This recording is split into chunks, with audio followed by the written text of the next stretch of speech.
Shri Mewar helicopter Mansarovar Jaipur लेकर आया है आपके लिए बहुत बड़ा उपहार। रॉयल शादी एंट्री हो, इलेक्शन टूर हो, एयर एम्बुलेंस हो, पुष्प वर्षा हो या वीवीआईपी दर्शन हो, इसीलिए अभी तुरंत बुक कीजिएगा। गहलोत साहब को पता नहीं है, वो बिहार में जाके आए ना, उन्होंने अभी राजस्थान को समझा ही नहीं है, देखा नहीं है। राजस्थान में अपराधियों को पकड़ा गया है तुरंत, आउट ऑफ कंट्रोल कैसे है।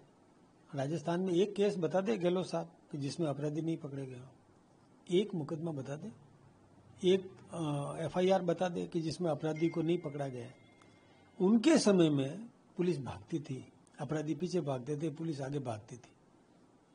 और हमारे समय में पुलिस सुदृढ़ है, मजबूत है, अधिकारी बहुत अच्छे लगे हैं, सोच समझ करके लगाए गए हैं और शासन व्यवस्था बहुत शानदार चल रही है। कहाँ है ऐसी बात है? कोई ऐसी बात नहीं। एक बार जब महागठबंधन ने बिहार में सीएम के तेजस्वी यादव को प्रेजेंट कर दिया है, अब उनका आरोप है कि एनडीए से पूछा जाए कि उनका कैंडिडेट कौन होगा सीएम का। सामने दिख रहा है ना, हमारा तो पहले से ही चल रहा है। अब उनको नहीं दिखे उसका मैं क्या करूं। उन्होंने अपने जो तेजस्वी को घोषित किया है वो लालच देने का काम किया है कि तेजस्वी को, ताकि वो कांग्रेस को अंदर एंट्री दे अपने गठबंधन में। इसके लिए उन्होंने डर के मारे तेजस्वी की घोषणा कर दी। यानी गहलोत साहब ने कांग्रेस को समझाया कि मतलब एक भयग्रस्त कांग्रेस को समझाया कि तेजस्वी को स्वीकार करने में फायदा है, तभी वो तेजस्वी अंदर आने देगा कांग्रेस को, नहीं तो अंदर ही नहीं आने देता वो। तो अब मुंगेरी लाल के सपने देखने में क्या जाता है।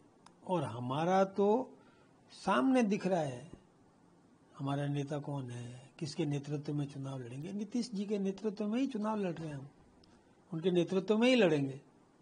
अभी पता नहीं गहलोत साहब को इतने वर्षों से जो सत्ता में बैठा है नीतीश कुमार, वो दिख नहीं रहा है और सपने देख रहा है तेजस्वी के। देखते रहे मुंगेरी लाल के सपने, कोई दिक्कत नहीं है। एक कांग्रेस के वरिष्ठ नेता हैं जयराम रमेश, उनका कहना है कि प्रधानमंत्री नरेंद्र मोदी आज बिहार जा रहे हैं, लेकिन उनसे पूछना चाहिए कि कर्पूरी ठाकुर की सरकार 1989 में आरएसएस और बीजेपी ने मिलकर, जनसंघ में मिलकर गए। देखिए, हमारे देश के प्रधानमंत्री कोई भी निर्णय राजनीतिक दृष्टि से नहीं करते।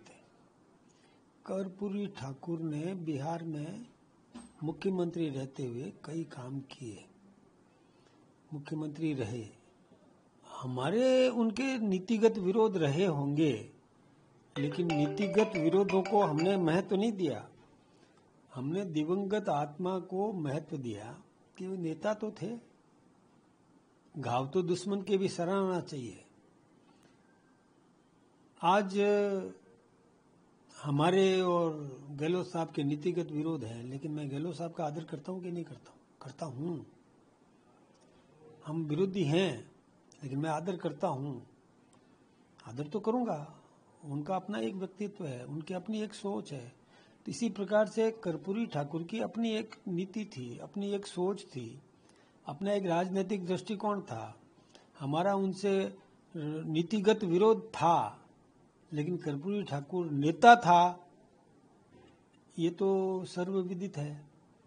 कर्पूरी ठाकुर एक पिछड़े समाज से उठ करके आया और नेता बना, तो इसका इज्जत नहीं करनी चाहिए, उसका सम्मान नहीं करना चाहिए? क्या करना चाहिए? जो हमने किया, कहाँ गलत काम किया? इसमें हम ये थोड़ी देखेंगे कि किसकी सरकार थी और किसके साथ हमने दिया कि नहीं दिया, कि इससे क्या मतलब है। नेता था, बहुत विरोध है हमारा मुलायम सिंह जी से, लेकिन मुलायम सिंह को नेता तो था, उनको सम्मान तो दिया ही है हमारे मोदी जी ने। बहुत विरोध है हमारा करुणानिधि से, सम्मान तो दिया ही दिया है, नेता तो था ही था। ऐसे कई नेता हैं इस देश में जिनसे राजनीतिक विरोध था, लेकिन हम हर कदम राजनीतिक दृष्टि से नहीं करते। हम प्रत्येक निर्णय उनकी अपने अपने क्षेत्र में जो प्रतिभा थी उसका सम्मान करते। इसलिए हमारे देश के प्रधानमंत्री आदरणीय मोदी जी ने कर्पूरी ठाकुर का, दिवंगत आत्मा का या दिवंगत कर्पूरी ठाकुर जी के स्थान से जो शुरुआत की है, तो वो इस सम्मान देने का काम किया। तो सम्मान देने में दिक्कत कहाँ है, क्यों दिक्कत हो रही है इनको, और उसमें राजनीति क्यों कर रहे हैं?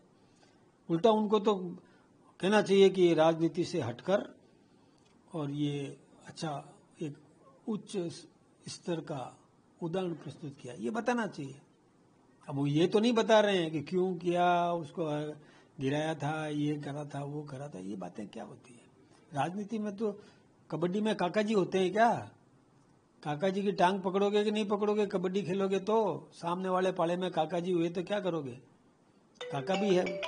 ये इनको समझ में नहीं आता, तो समझना चाहिए। अब नीतीश कुमार जी को फेस मान रहे हैं, लेकिन अमित शाह ने तो फिलहाल मना करा। अमित शाह नहीं, नीतीश कुमार फेस है। अमित शाह जी के कथन के आधार पर ही मैं बोल रहा हूँ। मेरा अपना कोई राष्ट्रीय नेता मैं हूँ नहीं कि मैं उनकी बात को जुटला सकूं। उन्होंने भी यही कहा है। एक 12 चुनाव को लेकर कांग्रेस ने तो अपने स्टार प्रचारकों की लिस्ट जारी कर दी, आप लोगों की तरफ से क्या कुछ रहेगा? हमारे स्टार प्रचारक गए ना, हमारे स्टार प्रचारकों की सूची हमने जारी कर दी थी, कभी की कर दी। 40 स्टार प्रचारक दे दिए हमने, हो गए। फिर भी जो कैंडिडेट उतरे हैं, त्रिकोणीय मुकाबला अभी कहा जा रहा है। देखिए, अभी विड्रॉल के बाद पता चलेगा कि बहुकोणीय होता है कि त्रिकोणीय होता है या डायरेक्ट फाइट होती है। विड्रॉल तक वेट करना चाहिए।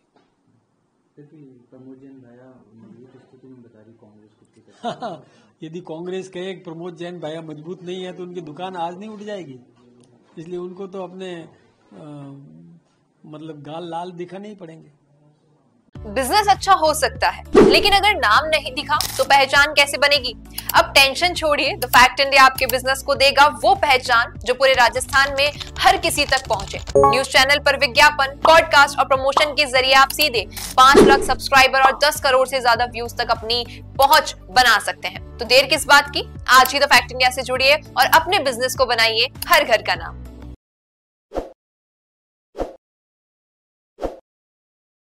ताज़ा खबरों के लिए विजिट करें द फैक्ट इंडिया की वेबसाइट और डाउनलोड करें द फैक्ट इंडिया ऐप।